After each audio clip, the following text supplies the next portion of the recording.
Hello, ladies. Welcome, everybody. This is Rose Stein with Rose Stein Coaching, the founder of this wonderful program that I am so grateful you are a part of. And I am here with an amazing woman. This woman I'm sure that you guys have seen her posts. She has been very active as of late with really cool and beautiful, tasty looking meals that are just so wonderful. So thank you so much for posting those and getting us excited about food. There's nothing that makes my heart feel better than when we can get excited and have joy around things that actually serve our bodies. Because there's been, so much focus on the other tantalizing, look really good, sweet stuff, but then it like harms our bodies. So to get excited about something that's actually serving us before, during, and after the meal is so beautiful. So thank you for sharing that. Thais and I met each other, gosh, I don't know, maybe a year ago. I think it was a year ago in another group. Yeah, that's right. Because it was the beginning of September. So it's a little over a year. And we have just become great friends. And she's got a really cool story as it relates to what I do professionally, which is health coaching and helping people lose weight. And I think you're going to find it very inspiring, because typically the focus that I have is really around the blame and the shame around food and weight. And what's really interesting, at least from what I've gathered so far from you, is that that wasn't really your experience. You didn't have this lifetime of blame and shame and dieting and all that kind of stuff. Like it's been a little bit different, but the benefit that you've noticed has been so great. Even just kind of, falling into my world because we're friends and doing some things. So I'm really excited to hear your story and get to know you on an even deeper level. So without further ado, Thais, welcome, welcome, welcome. Thank you so much, Rose. And hi, everybody out there. It's so funny. Thank you for having me here today. Honor. I've been super excited about it because it's been, it's just been surprising to me, the experience I've had. I'm not generally, and I hope this doesn't, and I encourage anybody that doesn't relate to the specifics, maybe to stay open to what the solutions and the experience has done, because I think my initial experience might be very different, but the following experience since meeting Rose and working with Rose, I have found has been very similar. The underpinnings of how I relate to food and life and all those sorts of things. So I'm not somebody who would say that I've had a lifelong battle with weight. I have, sometimes I would go up 5 or 10 pounds. Sometimes and I then get really strict and work out a bunch and then get really like to that ideal weight. And then I'd stay there for a while. And then the holidays would come, or it'd get hot here in Arizona where I live, and I wouldn't be as active. And then it would go up a little bit, and et cetera, et cetera. So, but the reality is, and when I think about it, it's really interesting. My whole life, it's not there. I can only think there's been some sort of underlying control. And anytime I become controlling about something, I become obsessed on some level, and then I lose my freedom.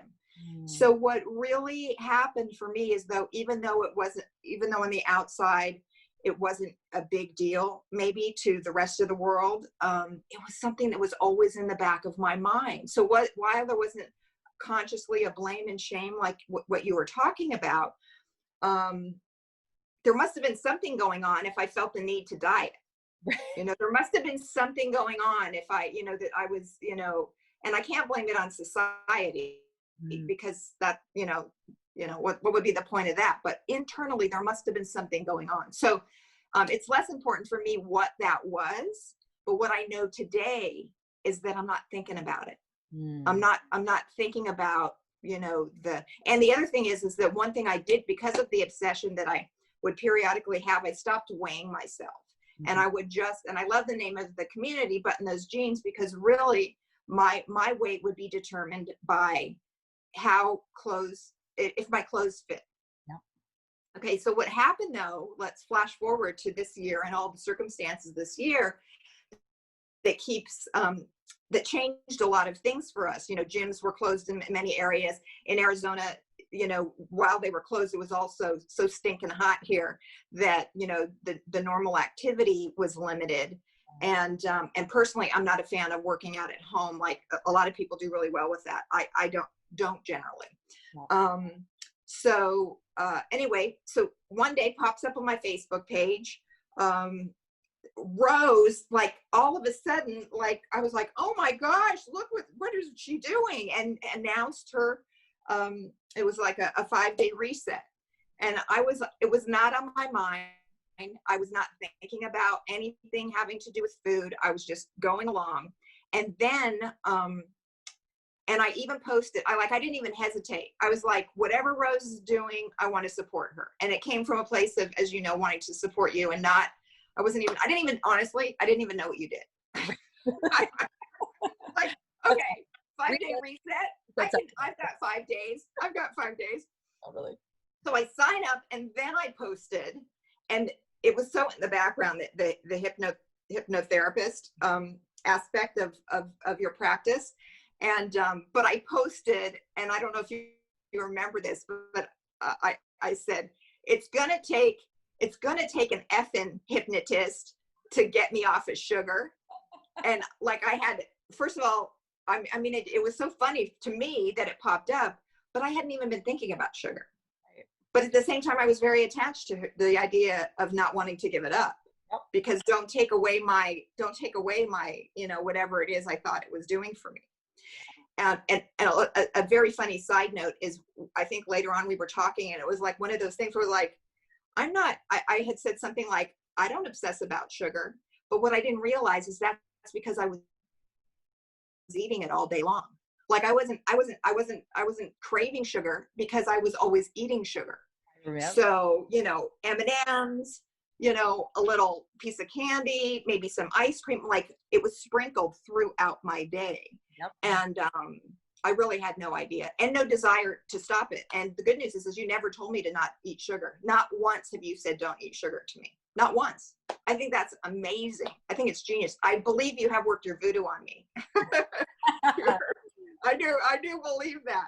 So anyway, I don't know how my time is, but I just want to, you know, stay with, you know, my experience. So what I did is I did it, and I was like, if I'm going to do it, I did it. I filled my fridge with groceries, which was surprisingly I realized hadn't been happening really. Looking at, you know, having enough vegetables and some meats and things that I could cook, and I just did it. And what was so great about it, it was like, and I saw people writing down what they were eating. I was like, oh no,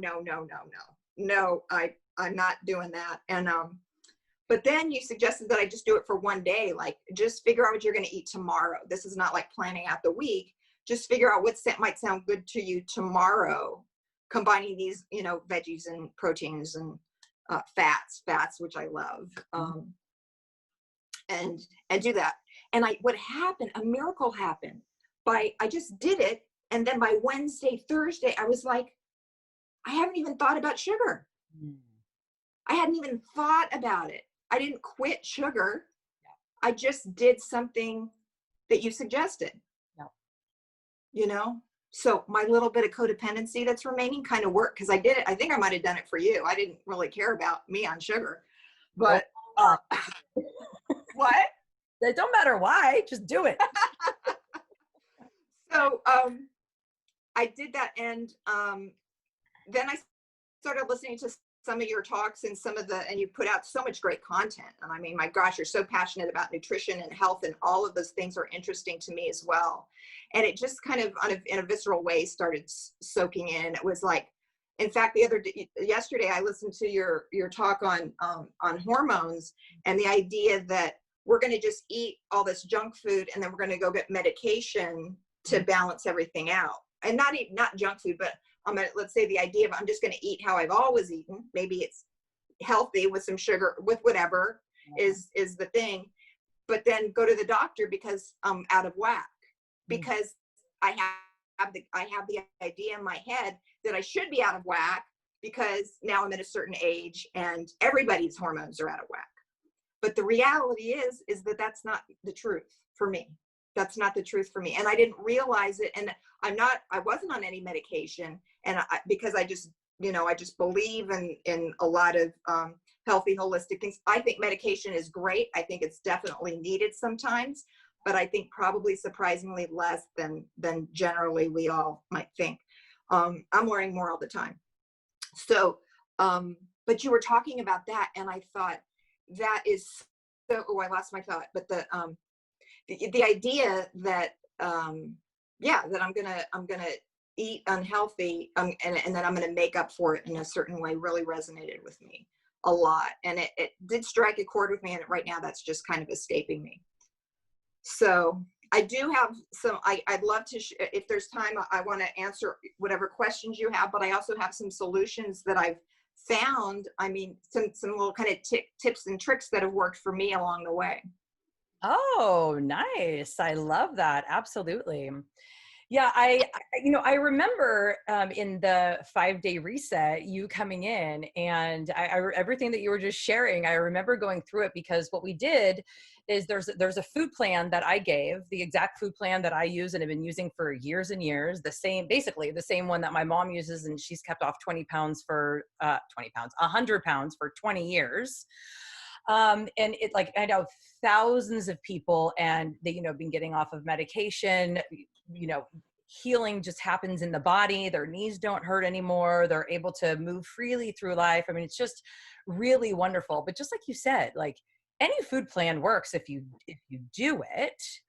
There's something else going on as well about what you were just saying, that the community, the support, the way in which you think about food, the thinking about it just one day at a time and keeping it really simple and in the present space, and not like, okay, well, I need to do this for 30 days because I need to get off 10 pounds because I need to fit into that dress because I get stressed just thinking about that. I know. I'm stressed out right now just even saying that. It makes it totally crazy.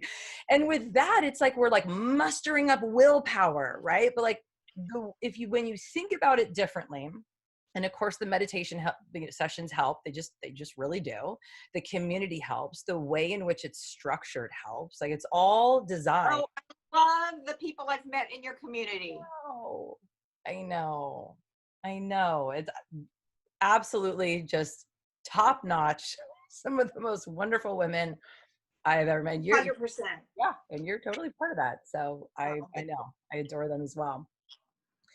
And so I remember a little story that you were talking about with a neighbor bringing you some food that was not really on your plan. And kind of, will you just say that one little experience real quick, like kind of what you were thinking before and during and after, and what happened with that? Oh, you might remember it better than I do. I don't know. She brought, I don't, she was lovely, a new neighbor, and she brought me over like a chocolate torte, like in day 4. So I was like, thanks. And actually, and it was interesting. And I'm not going to tell the whole story because I just, that's her story to tell. But what I did, it was interesting to notice that I chose not to say anything. I chose, and because what I realize about boundaries more and more for me is it's not about you doing or not doing what I don't do or don't want you to do. It's about me knowing where I end and you stop. Oh. So if you want to give me sugar every day, and she hasn't brought me, anything like that since. She's lovely. We've talked about other things. We have a lot in common, actually. But I think that's the takeaway on that, from that situation, is remembering it's not about, nobody can ruin my health. Nobody can can make me stop. It's my job to take care of myself and make the choices I need to make to be healthy. Yeah, that personal responsibility. It's so simple as a concept, and yet in practice, day to day with other human beings, especially, a lot of us have that people pleasing part of us that is so big that's kind of like become part of our identity and our personality, that's just how we relate to other human beings. And really taking care of ourselves and our health and our vitality and taking responsibility for that and taking action, because it is outside of the norm. Right? Like, normal in this beautiful, very interesting culture that we have created is really to be sick and unwell and on a bunch of medications and complaining about what we're doing, and to be where you can't fit into your clothes. I mean, that's a lot of time, especially at, during and around and after this whole COVID thing. It's like, oh yeah, COVID-15, COVID-20, like it's normal. Well, I'll tell you, I have not gained any weight during this entire time. Neither have you. No, I'm healthier now. Well, but let me back up to two things. I want to say is, in that specific situation, what I did with the tort is I cut it up like fudge because it was so rich. I remember. I cut it up like fudge. I had and this was like the second time through your 5-day reset. I think I'd been working with your group for a few weeks or so. So I had one piece. I enjoyed it thoroughly. It was like an inch square. Right. It was so delicious. I put it in the freezer and I gave it to a family member. Right. And so they had, and they could do with it what they will. Yeah. And so it was just great. I mean, it was just great that I was able to do that, enjoy that one little thing. And just for me, I just don't want to keep that kind of stuff in the house, because that gets into a mindlessness I don't like. So do you remember the way that you felt the next day? Not in that situation, but I do remember when I went after my Good and Plenty's. Right. And I think it was a handful of Good and Plenty's. No, it was a piece of chocolate. I've had only three times where and it was the first sweet that I had was a piece of dark chocolate. I just had one night, which would not be abnormal for me normally. Yep. I did not enjoy it. I did not. It was like I was really surprised. Yeah. I was really surprised how much eating that was just kind of habit, and there's so many other, like I have watermelon every day right now, and I am in heaven. Totally. I am in heaven. It's just like so incredibly good. But part of it for me, and this kind of, and I remembered my thought that I forgot when you were talking about hormones, and not, taking medication instead of really changing the food we eat. And one of the things, an ongoing thing for me, that this might be too TMI, but I wouldn't go to the bathroom. Like number 2, I would not be pooping regularly at all. Right. And I tried, it was like, I'd be researching, and it was like this fiber, or was it psyllium, or was it that, or was it not enough water, or it was like, no, it was like, eat some effing vegetables. I'm going to have a whole class on poop, dude. We are going to talk poop everything, because it's oh really my gosh. Like, I can't believe what must have been inside me. I feel so bad. Like, what did I do to myself?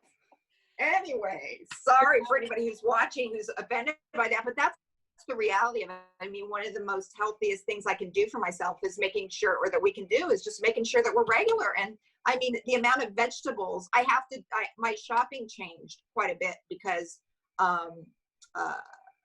of all the vegetables. Yeah. So, I mean, more vegetables, but I did have a few things that I found that might be helpful. If we have time, I can share them. Yeah. I got about another 10 minutes. So I think it would be perfect if you wanted to share some helpful hints. Yeah. Okay.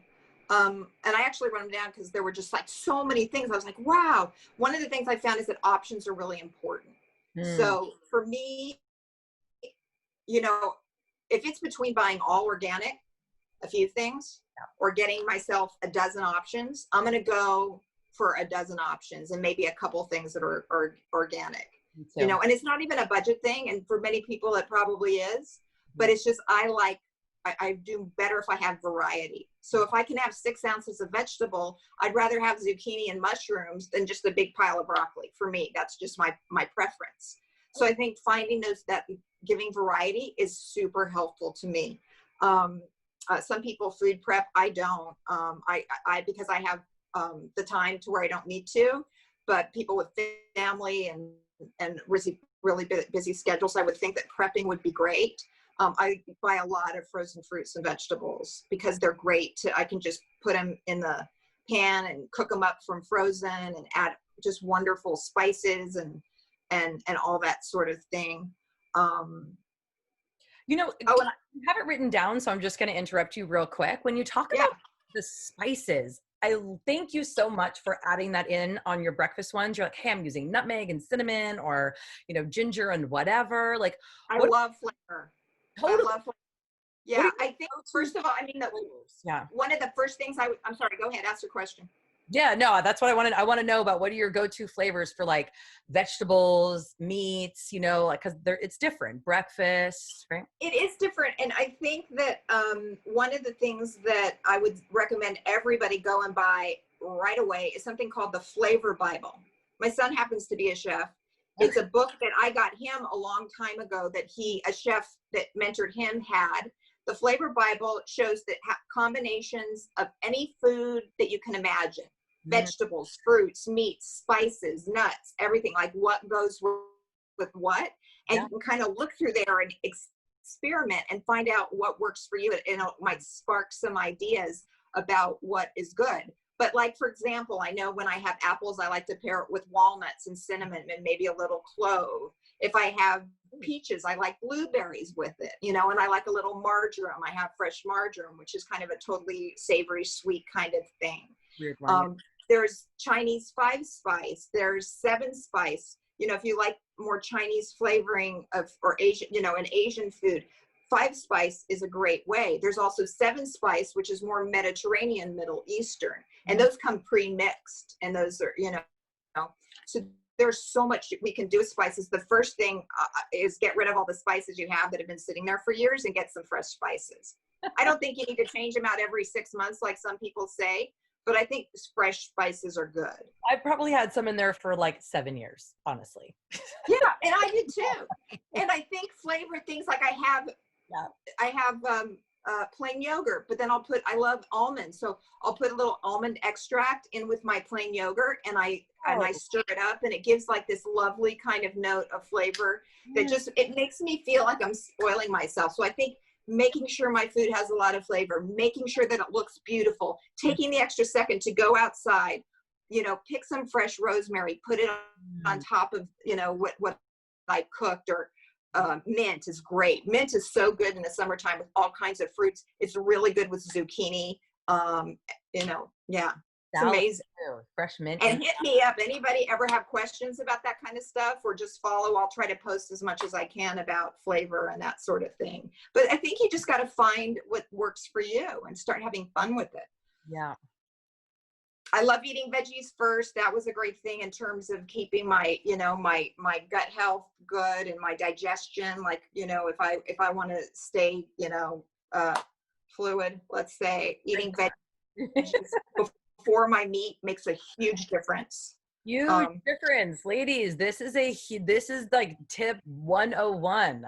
Okay. Like, if you're having constipation problems, try eating. I mean, of course, there's many things that could be, you know, yes, you want to have more water and more veggies and things like that. If those things, and you've tried everything and it's not working, you still feel uncomfortable, have your fruit and your veggies first in your meal and your protein last. There's a whole reason for that. I'll go over it in one of the power lessons of like why that is in the digestive system, but just try having your protein at the end of your meal, and it helps things flow very nicely. Thank you for reminding me. Yeah, absolutely. It's been a huge difference. And then, you know, in conclusion, I think like renaming other than the scale, I want to say something about the scale first. Rose suggests getting a scale. I already had a scale. Food scale. So that a food scale. Yeah, a food scale. I actually don't own a body scale. I don't know after all this. Oh, let me go back to say, because I think this is the one, it was the genesis, is that I feel so good. I have energy I didn't know I was missing. I have a better mood that I didn't know was a little roller coastery. The COVID clothes that I did own, they were in my closet, but not the clothes I would wear out in the world. I mean, those I could still get in those, but now I'm back to like, you know, just regular feeling good in the clothes I like to wear out in the world. And even a little, and I have goals moving forward, you know, also around activity. But I'm feeling amazing. I feel really great. I mean, I want to live to be at least 96, and I'm 100% certain had I not done this, I might have made it, but I would not be feeling as amazing as I do. So renaming or reframing, like instead of exercise, it's activity. Instead of hiking, it's walking, because I don't want to do anything hard. Okay. You know, I don't call it dieting, you know, so it's like finding those words that work for me, you know, and the food scale is amazing. Yeah. It really takes the the mental energy that it takes to control and have willpower. It just takes that off the table. And so you have all that mental energy to do all other kind of things during the day when you have a plan for your food just in this one day. And it just is so simple, and it makes it so easy. And then you know exactly what to have and when to have it, and you get to go on with your day and feel great. So freaking awesome, girl. Well, and I'm glad you said that, because that brings it back. That's a perfect way to end, I think, is that that's what this has given me the most of, is freedom. You know, I'm not thinking about it. I'm just living my life, eating great, having fun with the food, making sure the fridge is stocked. And when it's not, getting creative with what I do have in there. It's not a reason to start eating crummy. Yeah. I would like to ask you, just have like, you know, in 1 minute, did you have any like hesitation or reservations or concerns about the word hypnosis and what the meditation session actually did for you? Oh, I'm glad you asked that. Oh my gosh. I was like, can I like pay you to record every single area in my life, please? No, I didn't think of it as hypnosis. I still don't, I forget. I mean, I think it probably meant that I didn't understand what hypnotherapy was. But basically, all to me, it was, when I listened to the recording, it was just a beautiful centering. It just kind of centered me, and it connected me with that in me that just wants to be healthy, and that already intuitively knows the things that you were saying, but wasn't aware of them in that moment. So I didn't, because it was you, I was just going to go wherever you were going to take me. But for anybody who might have resistance to it, I can understand that, because I mean, when some, you know, different religions might not sit well with that or whatever, but I mean, it's not, and I joked about it being voodoo and all that sort of thing, but I just found it like a really lovely friend talking to me about reminding me of the things that are helpful to me. Yeah.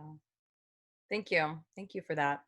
So I know that you're very active in our community group, and I really appreciate that. And you already mentioned it, but I do kind of like to close out just with one, thank you, and just really honoring your presence and everything that you have brought. And is it okay if anyone would like to reach out to you personally, like find you and message you individually? Would that be okay?